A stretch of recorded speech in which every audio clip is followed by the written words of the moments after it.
Hello mga ka-Joya! For today's vlog, nakikita ninyo, meron tayong saging, meron tayong asukal, meron tayong tubig, meron tayong wrapper. Ano ang gagawin natin? Siyempre, tayo ay magtuturon. Let's go! Tinulungan ko pala ang aking kapatid sa paggawa ng turon. Ang una kong ginawa dyan, syempre, ako ang tagahimay ng wrapper. Ang wrapper ay isa sa mahalagang sangkap ng turon dahil ito ang tagabalot ng ating saging. Tama ba ako mga ka-Joya? Alam nyo bang mahirap magtagtag ng wrapper?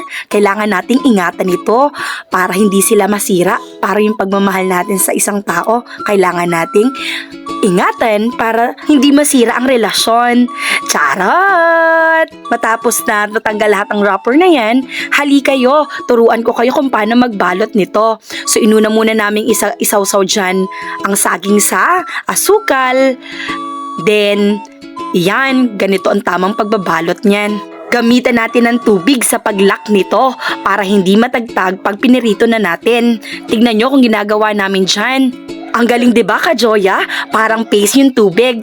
Tingnan nyo kung gaano kaganda. Pagkatapos ng aming pagbabalot, ayan, pinirito na namin ito sa mainit na mantika.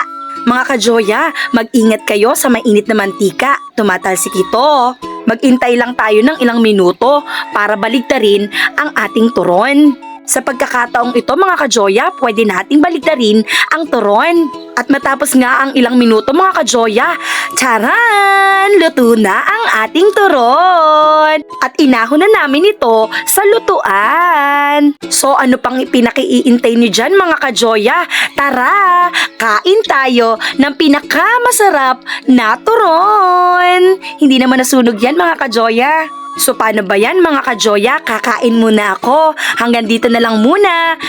Salamat sa inyong panonood. Bye!